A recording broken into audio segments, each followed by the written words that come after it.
Ano po sa tingin niyo mas mahalaga? Ang maging tama o ang magmahal? What do you think is more important? What would you choose?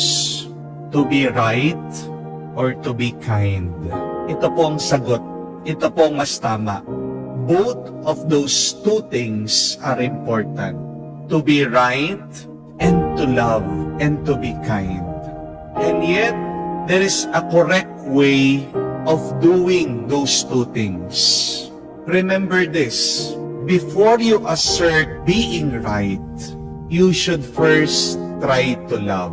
The principle is, the correct practice should be, before you correct, you should connect.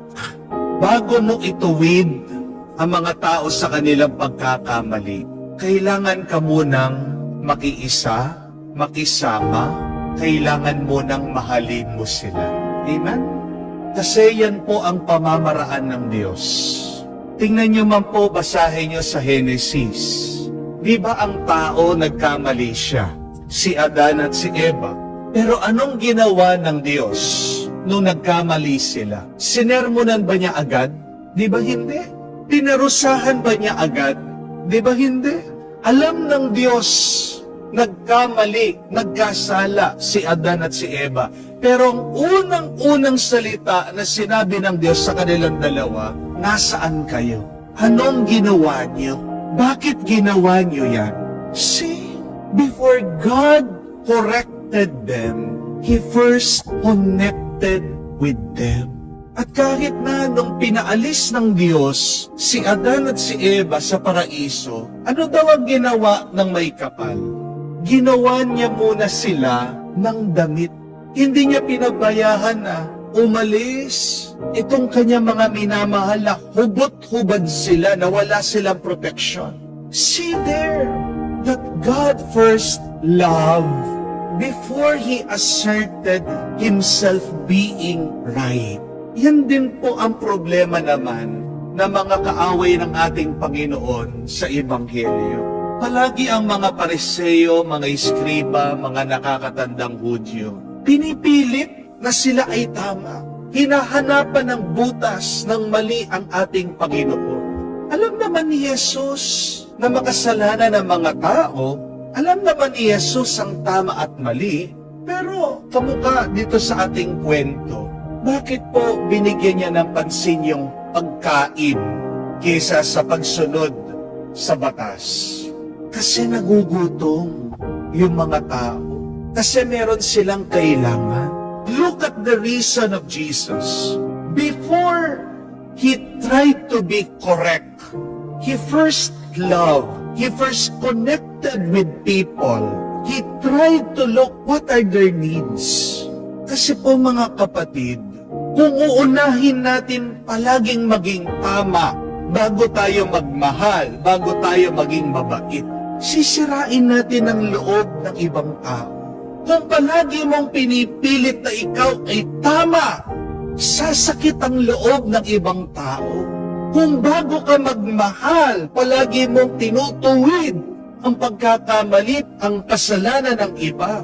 Kung palagi mo na lang tinitignan, nakikita ang butas, ang pagkukulang ng ibang tao, bago mo sila mahalin, bago ka maging mabait, bago ka maging mabuti sa kanila, titigas ang puso ng mga yan.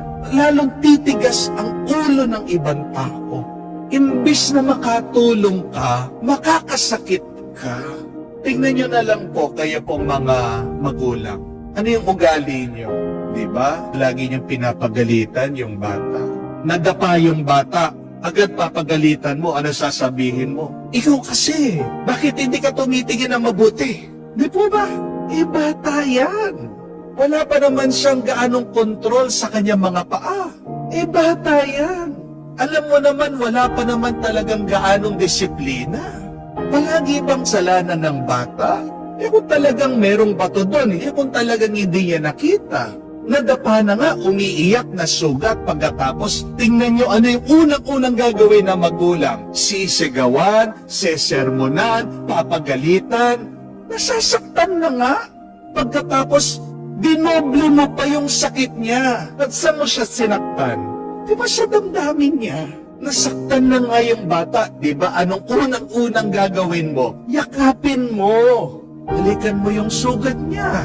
Pagpagin mo yung dumi dun sa kanyang At pagkatapos, dun mo siya sabihan na, o anak, susunod, alam mo na ha. Tingnan mo na mabuti kung saan ka dumadaan, kung saan ka naglalakad. Hindi yung nadapa, agad papaluin mo pa. Kaya nga nagre-rebelde sa'yo eh. Bakit po kaya pagkatanda-tanda na natin, yung magulang, yung mga anak, nag-aaway, nagkakasakitan ng loob? Yan ang isang dahilan. Kasi, ang tanda na, kahit na matanda kayo, kahit na tumanda na kayo, kayong mga anak nila, sumasakit ang loob ng mga magulang mo pag pinagsasabihan mo sila. Sasabihin naman ng mga anak, Father, tama naman po ako. Kasi naman si Mami ang tigas ng ulo. Alam na nga na bawal na kumain na matataba. Nakita lang yung chicharon. Pinipigilan ko na. Nakikipag-away pa sa akin. Yes! You are correct. You are right. And yet, the question is, have you first loved? The question is, have you first been kind? Father, ito yung paraan ko para ipakita ko yung pagmamahal ko sa Kanya. Tama nga naman. Pero merong mabuti pang mas paraan. Hindi po ba? Before you try to correct, try to connect first. Karamihan sa mga mag-asawa, yan din ang pinag-aawayan. Yan din ang problema. Kasi yung isa, pinipilit, tama ang desisyon niya, na lumipat muna sila, tumira dun sa kanilang mga magulang. Kasi wala silang pera. Pero yung isa, ayaw naman tumira doon. Kasi nakikialam yung kanyang biyanan. Oo, maaaring tama ka dun sa desisyon mo kung paano gastusin, hawakan, ang pera, i-budget, yung bagay-bagay. Pero tingnan mo yung paraan ng pagsasalita mo sa iyong asawa. Baka naman pinipilit mo yung tama, pero sa paraan kung paano mo siya kausapin, nasasaktan mo yung kanyang damdamin. Di po ba?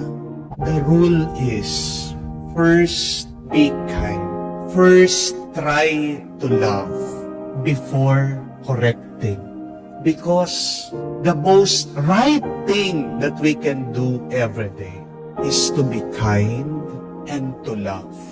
Sinasabi ko po sa inyo mga kapatid, hindi ka magkakamali pag mas inuuna mong pinipili na magmahal ka, na maging mabait ka. Gusto mong lumambot yung puso ng mga tao. Gusto mo talaga na mapagbago mo sila. Bago mo pangaralan, bago mo sigawan, bago mo sermonan, subukan mo, mahalin mo sila, maging mabait ka sa kanila, maging mabuti ka sa kanila. Sila mismo, bubuksan nila ang kanilang mga puso't damdamin sa iyo. Sila mismo itutuwid at itutuwid nila ang kanilang pag-uugali, ang kanilang mga sarili.